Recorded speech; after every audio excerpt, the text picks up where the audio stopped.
All right, good morning, everyone. I call this meeting to order. It is 7:36 a.m. on Monday, September 25th, 2023. And I want to thank you all for bearing with us. Obviously, the power was out today, but we'll try to get through. Will the secretary please do the roll call? Here. Strasser here. Loy here. And Harris here. Thank you. Are there any corrections to the minutes for the August 28th meeting? If not, I'll entertain a motion to approve the minutes. I'll make a motion to approve. Second. All those in favor? Aye. Aye. Minutes are approved. Next, on the agenda, under general agenda items, we have the presentation of life-saving awards by the Wausau Police Department. Good morning. Good morning. So we have the honor of presenting 2 life-saving awards today. I'm going to first start by reading what the life-saving award says. A police officer values human life and will take great measures to protect it. The Law Enforcement Code of Ethics, which serves as the basic standard of principle and professional behavior for officers of the Wausau Police Department, states that our fundamental duty is to serve humanity. Occasionally, that service may take a dramatic form. This award is presented to an officer who has saved a life through notable effort during the year. We've actually had 2 recent life-saving efforts. The first one was May 29th. On May 29th, 2023, officers responded to an address on First Avenue for a report of a possible suicidal person. Officers Dale Zander and Hua Lee arrived and heard a male yelling for someone to get out of his house. As officers entered the apartment to make contact with the male who was sitting on a couch, he began having difficulty breathing and very quickly became unresponsive. Officers Zander and Lee moved the male to the floor, and Officer Zander began performing CPR. Officer Zander continued CPR for about 3 minutes until paramedics arrived and took over. The paramedics continued to work on the male for another 25 minutes before they were able to transport him via ambulance to the hospital. It was believed he had suffered a heart attack as the officers entered his apartment. As another officer on scene commented, "I'm confident that Officer Zander's concern and actions were integral in preserving this man's life. His calm demeanor and professionalism were on display as he demonstrated why we do this job, to enhance the quality of life for others." So it is my honor to present Officer Zander. Come on up. Dale, please.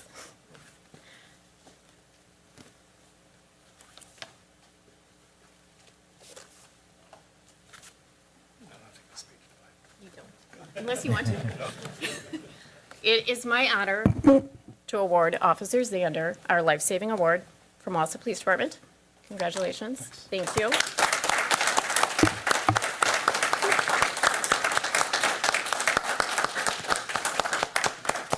want to put that? That's yours.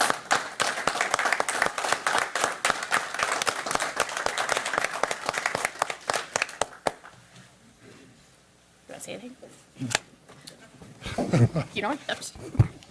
Well, Melinda said I didn't have to give a speech, but I guess I just want to say thank you. And, you know, it wasn't a one-man show. It was definitely a team effort. You know, Captain Payton was there as well, as you heard Officer Lee too. So a lot of thanks goes out to those guys as well as the fire staff. So thank you. Thank you.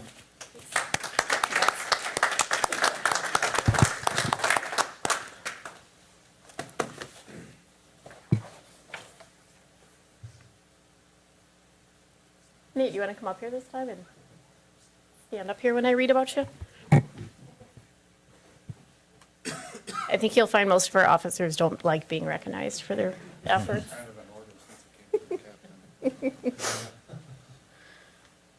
All right. On July 25th, 2023, Officer Porath responded to a medical emergency on 22nd Avenue.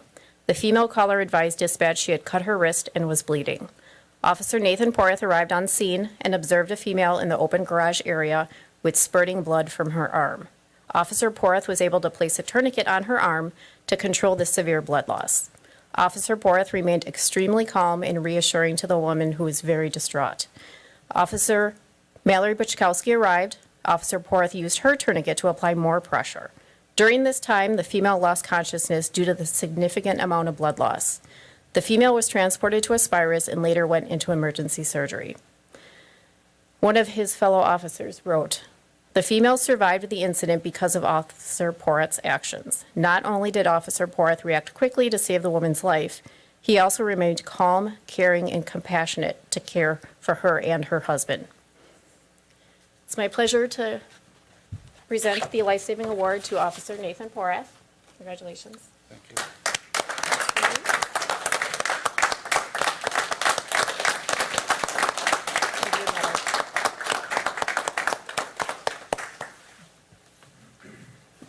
Thank you.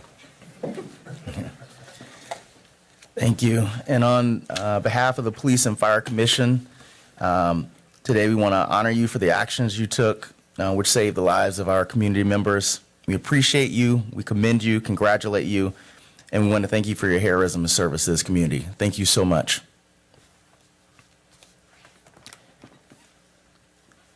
All right.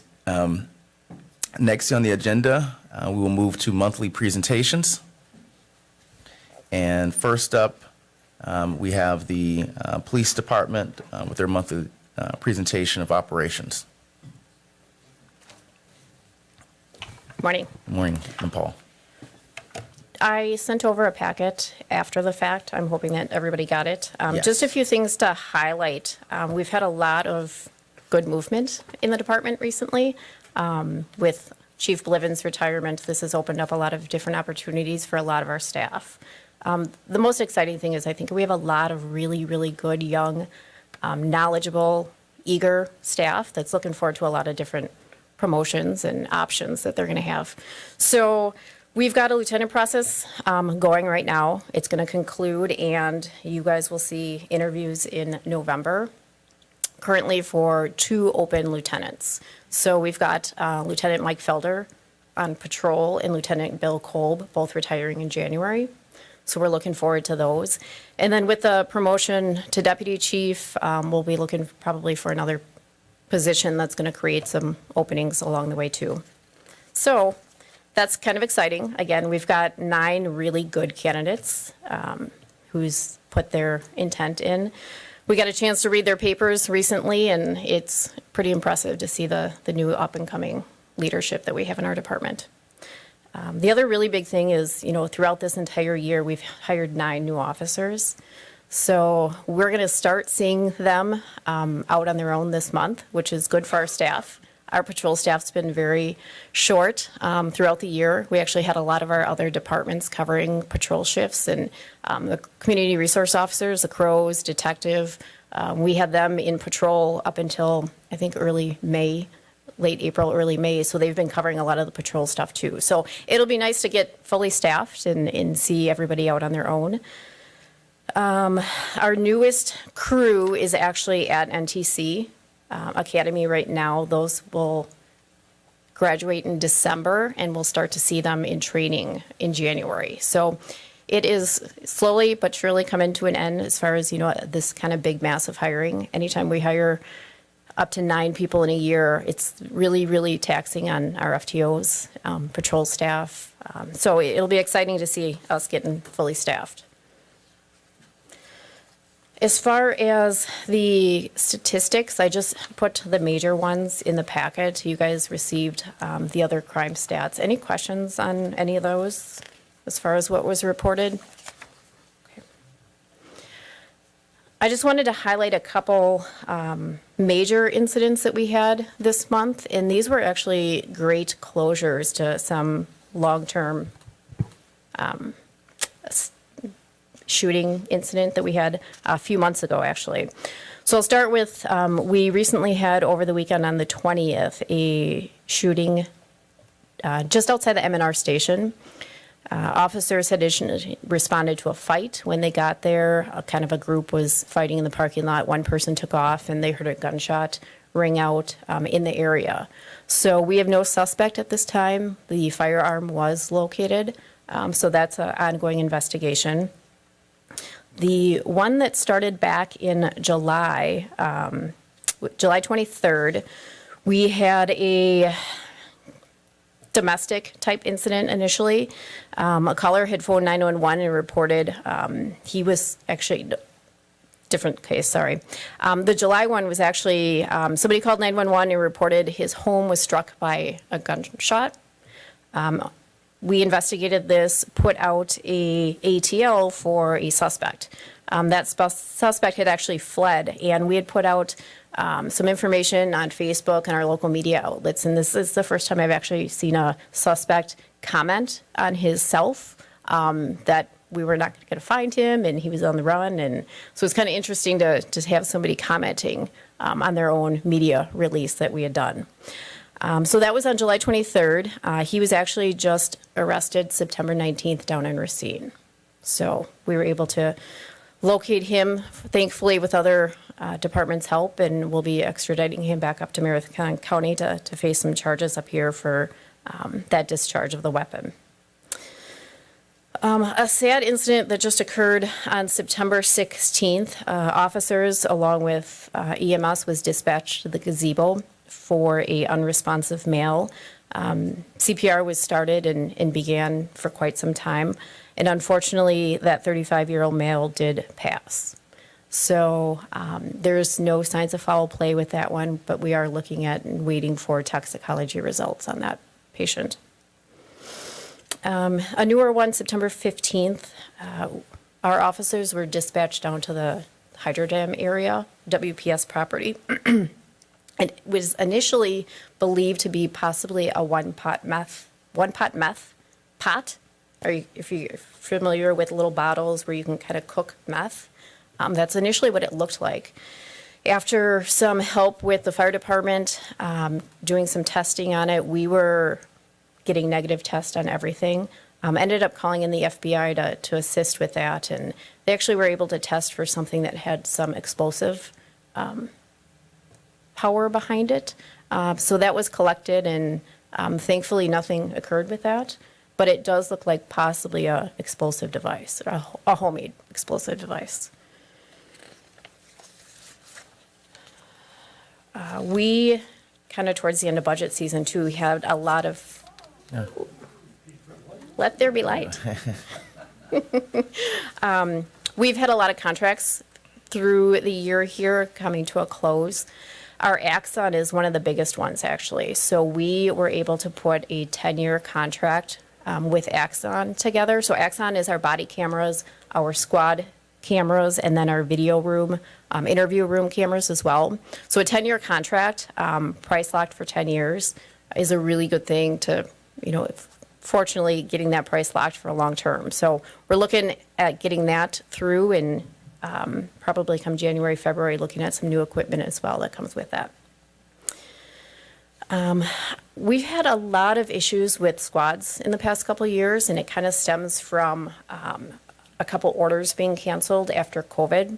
So thankfully, our 2022 squads, our 4 that we get a rotation every year, is actually finally built, and we are getting those hopefully by the end of this month. We actually had to change to a different manufacturer, so we're going with Dodges just because Ford had canceled our order. And then we're still looking at getting our 2023 order from Ford. So soon, hopefully by the end of the year, we'll have 8 new squads to replace the 8 aging ones. Generally, we try to get them out after 100,000 miles, and we're well over that just because we're 2 years behind on that rotation. And then flock cameras is the other big one too. We were able to get 20 flock cameras last year installed throughout the city, and we have seen success stories daily with being able to read license plates with those flock cameras. So we were able to get that contract for 5 years, and we're looking at getting that signed and a 5-year contract with flock throughout the city too. I had listed, there's a couple pages of just some of the success stories in your packet. I won't go through all those, but it is amazing to listen to officers daily using that to solve crimes, and a lot of things that would have gone unsolved, we've been helping. We also get the opportunity to help a lot of surrounding areas as well. So I know our officers, as soon as they hear an ATL for a vehicle or an email comes out from a surrounding agency to help identify a vehicle or a suspect, they get on that computer, and it's kind of like a game to figure out, who could be the first to kind of solve it. And it's been kind of amazing to see that. So it's been a good thing for us. We are actually going through a small remodel at the police department. If you haven't been there recently, you should stop on by. Our detectives are getting a new private area back in what used to be our old file room. So we've got some new, more private cubicles so our detectives can do their investigative work. And so that's going to revamp kind of our middle area too. So exciting things going on if you haven't been in the building recently.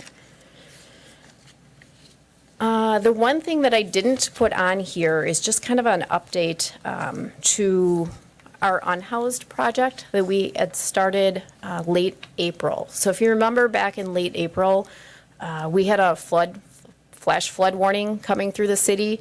We had to assist many of our unhoused individuals that had encampments along the river to other resources. So with that and the cleanup of that area, we continued trying to keep those encampments down. We've actually, up until this point, have had 40 different encampments that we've helped clean up and move those people to other resources within our city. So we have a lot of community partners that have housing available or have options available. So we've been trying to point everybody that we can to those resources. Any questions? Bless you. Any questions? Well, a lot of great projects, and especially that's important for our unhoused population. So thank you for your service and our gratitude from the commission. Thank you, guys.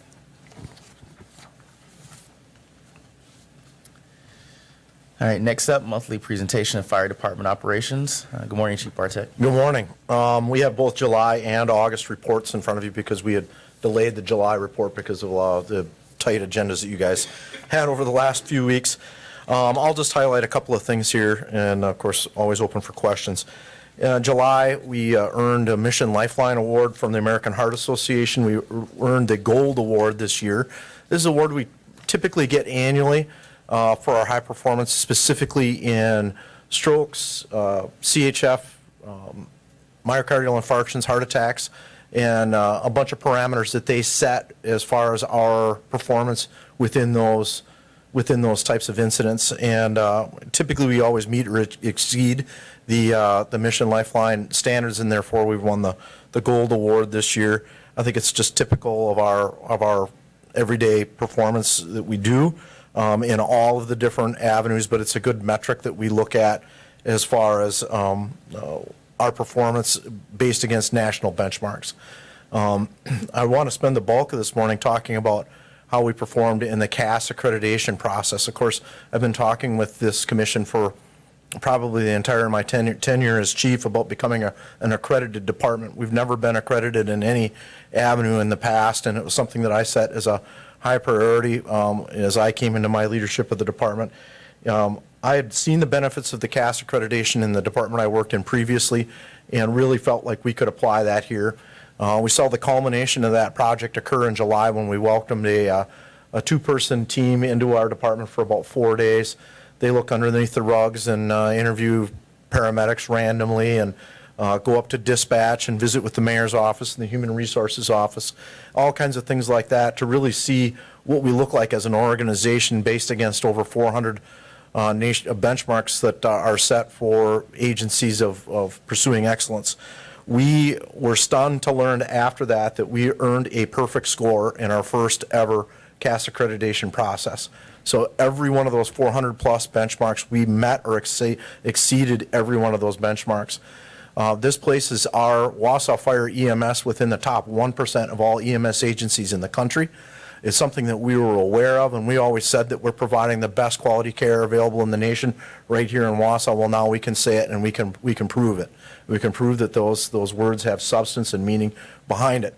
The benefits of us gaining a perfect score through that CAS accreditation process: one, it's of course beneficial for our patients that see our care on a daily basis. And if you look at those, the part of that process was actually starting a survey system, which now Jared Thompson is including in each of the monthly reports, how we report, how do our customers talk about us, and we score at least or above at the benchmark or above what the nationwide standards for that database is every month. And so the patients are seeing the benefit for that. But what we're also seeing Inside that is a buy-in from our paramedics to continually to pursue excellence in their understanding of why we do what we do at an administrative level, why we have to have certain policies and procedures. One of the big ones that we really uncovered here that we had some weaknesses in was security of our ambulances and specifically our Schedule II drugs and other medications that we carry. We are a target out there for those who may want to acquire those substances, and so we've increased our security drastically. So we have a great buy-in from our staff. The other nice thing is it's a cost savings now in the future for our community. Because we've achieved the perfect score, we do not have to be accredited for another 3 years. If they had found some areas for improvement, but said that we could be accredited, there was 2 other levels. We could have been reaccredited in 2 years. If they found some significant changes, but felt we were on track to make those changes, we could have been reaccredited in a year. But because we earned that perfect score, it's not for another 3 years. So I think that it's something that I obviously won't be here when we are reaccredited in 2026, but I think that seeing the buy-in from our staff, our EMS division, and our paramedics, I think that this is something that you're going to continually see be done on that cycle. If you see one of the Wausau Fire Department ambulances go by, or you go to one of the stations now, you're going to see very large CAS accredited stickers on those. It's something that we really are proud of, and we are branding our ambulances with those just to bring forth that confidence to our community that when we arrive that it's a fully accredited ambulance service that's providing the care. So that's hats off to everyone inside the organization. I'll tell you that I had some administrative responsibilities within it, but the real fruit of the real work was done by our EMS division chief, Jared Thompson. And I'm also going to name, I want to name publicly a firefighter that's no longer with us, firefighter paramedic Mark Hill. Mark had sustained an injury last year and was working through that, was on light duty for quite a while. And during that light duty time, he really leaned into this organization and really did a lot of that grunt work as far as policy work and going through those 400 benchmarks and seeing where we met or where we needed to make improvements on it. Unfortunately, Mark is not with us anymore. He has moved into a retirement. He's actually written a book. I'll promote the book from the podium to help him out. It's called Too Dark 30. It's all about our trade, and he's on the speaking circuit now. And so we're going to give hats off to Mark on that for help with that process also. But I'd be remiss not to mention every one of the paramedics that was involved in this change and that process. So to change subjects, to go off. Chief, couple questions. Sure. One, first of all, congratulations. It's Thank pretty you. cool. So how often do people get a perfect score? I mean, as a banker, and we get audited all the time and get examined, it's like impossible to get a perfect score. I don't know. We're just the letter that we got from CAS in response to us told us that we're one of 180 accredited EMS agencies in the U.S. We're only one of 4 in Wisconsin. Out of those 4 in Wisconsin, I don't know. I know Wisconsin Rapids was just recently reaccredited and they earned a perfect score. I don't know how we measure within that small group, how we measure up against the rest of those. I do not know that. Okay, then my second question, I see Channel 7 is doing an investigative report on EMS emergency compared to urgency. And given the burnout that we see in your team because of these non-emergency calls, I was Yes. wondering if your team was involved in that at all. I am unaware of whether 7 has interviewed us. That's a delicate subject because I'll speak frankly. Because for whoever's calling 911, maybe they feel like that's their emergency. And we are finding that access to emergency services across this nation has just drastically increased in the last decades. It is now we are first point healthcare access. I will tell you that if you were to look at the percentage of emergent versus non-emergent calls based upon benchmarks that may be like used by emergency medical dispatch, we're probably dispatched far more to non-emergent medical calls than we are emergent medical calls. But for that person in that moment in time, I don't fault anyone for calling 911. This is their healthcare system. And maybe it's the first time, or maybe it's the 100th time that they've called us this year. And so it's a delicate one. You see some organizations coming out and putting out literature about when's the right time to call 911. I will let our public make that decision. It's a really delicate subject for us to say that you aren't deserving of calling 911 when other times they are. It's a difficult one, yeah. Kind of in that same line of questioning, on your data report down at the bottom, the aid responses, I understand, MABUS for a fire, structure fire, type of a system, Yeah. like that's important. But all of your aid responses are EMS. Yes. And I don't even know what total non-aid incidents would be. No, I'd have to data mine that for you, and I can get an answer for you on that. I don't think every month you're going to see that all of our MABUS responses are EMS. I think it was probably a light month, maybe that particular month that you're looking at, either July or August, as far as fires go. But what we're seeing is that the outside agencies leverage us far more than maybe we had in the past. And what you see with a lot of that is surrounding, say, we have contracts as far west as Owen-Withy and as far east as Wittenberg-Burnhamwood. Just look along the Highway 29 corridor for paramedic intercepts. These are EMT basic services that lack paramedic in their own community. And when they have a acutely ill patient that they realize could benefit from the medicine that Wausau Fire paramedics will provide, they will call us. That is listed as one of those calls. We do get paid for that. We've got that's the reason for those contracts, is to make sure that we're getting part of that revenue that's also along with that. I think what you see there too is that our rural regions, when I looked, we just recently did a report with the Badger Institute. We had actually shared that to our Facebook page, and I'll forward that article to the commission. The Badger Institute leaned into Wisconsin EMS. We hosted a roundtable for that journalist that came in which I invited all of our cooperative partners, anybody that we work with on a regular basis, to sit in that meeting. And so we had Athens, Edgar, Saper, Riverside, all in the room, and it was really interesting. Wausau Fire, we're the largest, fire and EMS system in north central Wisconsin, and what you find, these smaller agencies, as they begin struggling with staffing and other things like that, sometimes we end up seeing some calls diverted to us. It's not super often, but you do see it, and I think that as those grow, it's going to exponentially grow unless the solutions are brought to rural EMS. What we found there was as I did that research for that journalist in 2021 and 2022, Wausau Fire paramedics provided medical care within 32 different villages, cities, and townships within central Wisconsin. 32, mostly townships, anywhere from Taylor County, Lincoln County, Marathon County. I don't think we made it as far west as Clark County, but that speaks to how broadly we have our reach. When people are desperate for help, they reach to the biggest and best in the region, and that's us. Yeah, I think it's going to become more and more. You see, of Wausau residents pay for a CAS accredited EMS service. I would love to drive a convertible, but when I rent a car, I rent a normal sedan. I mean, so if people want the convertible, they should pay for it, and I think those contracts, they should be very expensive. Yeah, and I will tell you that we address the interfacility transfers, or excuse me, the intercepts, pretty aggressively. We're seeing some decent payments on that. Where we really want to see the revenue increased is through this new GEMT law that I've talked to you about previously.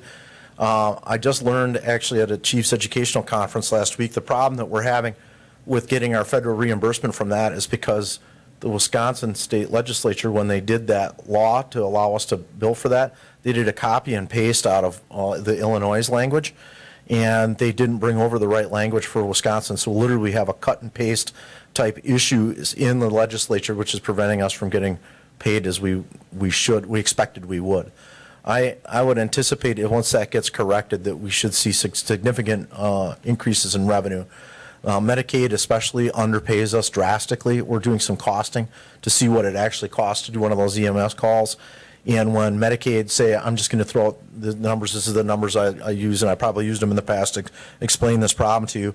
But if we bill $900 for an EMS call, Medicaid will look at that and they'll pay us $300. It doesn't cover our costs, not at all.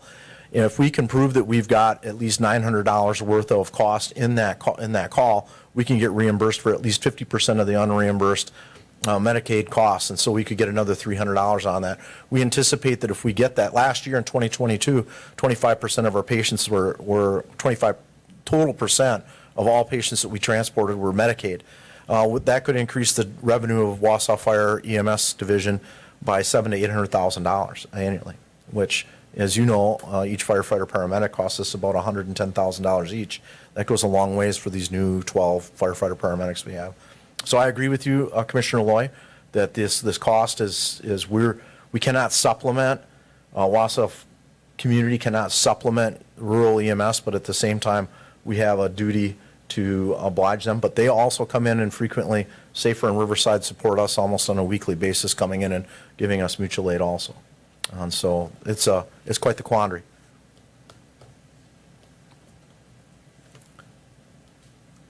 All right, operation stuff. We had a fire at Central, if you noticed that. In the August report, we had I was in my office downstairs meeting with Ethan Bars, and my administrative analyst came in and said, we've got smoke filling the upstairs. And I immediately went to my old fire officer brain and thought we had a ballast that must have just popped, and we had a little haze up there. When I went upstairs, I was stunned by the amount of fire, or the amount of smoke banking down in the room. I knew immediately that we had a working structure fire inside of our station. The fire staff, obviously they were right on it immediately as soon as they became aware of it. But us becoming aware of it was significantly delayed by the age of our building. So our building was constructed prior to, any modern fire code regarding alerting systems with sped throughout. So we literally rely at Station 1 on battery-powered smoke detectors, where a modern fire alarm system in a building like ours would have alerted the entire building once it picked up on that smoke. The smoke detectors were located on the far end, on the north and south end of the bunk room, and so they're the farthest actually from where the seat of the fire was, and they were not alarming when I got upstairs. The fire had started in the female dormitory, the locker room upstairs there. It was a vanity light. Just a few days prior, they had replaced those light bulbs with LED bulbs that were being put throughout the station. What we believe, and the investigators are still working on it, was the ability of that LED light fixture, or that fixture, not to be able to accommodate that LED light bulb, that ended up creating enough heat that caught that on fire. That the thing got into an open burning status, dropped onto the vanity, caught the vanity on fire. Significant damage. Of course, we're an operating fire station. We have to have that bunk room. We actually, that afternoon, then we had North Star Restorations, who I'll give a shout out to them. Boy, within 15 minutes of our phone call, they were there with air handlers to start scrubbing the air upstairs. They, the next day, had that room emptied and were working on the mitigation and remediation of that fire for us. But we had to have our staff sleeping on cots in the administrative offices downstairs. They were crashed out in my office, in the hallways, and other places in order to operate. I think that this just highlights, have talked for years about the problems with Fire Station 1. That station needs to be replaced. Either we put tens of millions of dollars into remodeling it, and it still won't meet the community's needs, or we look at purchasing a piece of property and begin planning for the construction of a new modern fire station to serve the city into the next 60 plus years. So it was problematic. Hats off to our staff. They really, they're sleeping on cots and sleeping bags and camping pads for a couple of weeks, and I never heard one complaint, not one. Quite the opposite. They were thankful that we had gotten North Star right away there, and we're looking at remediating it. And we do have some CIP monies going into that station this next year for a divider project, and so we will use those funds to help with the remediation in that second floor dormitory. So, interesting couple of months. Any more questions for me? All right, thank you very much. Well, I just want to say, achieving a perfect score kind of puts that, like you said, that exclamation point. Yes.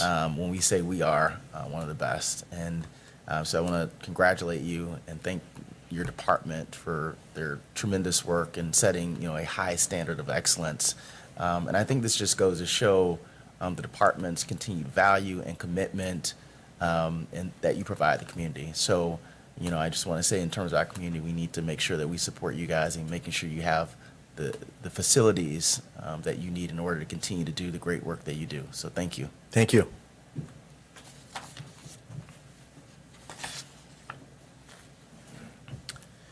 All right, and again, our appreciation from the commission. The next meeting will be scheduled for Monday, October 23rd at 7:30 a.m. Is there any further discussion? If not, I'll entertain a motion to adjourn. All those in favor? Aye. Motion passes. We are now adjourned. Thank you, everyone.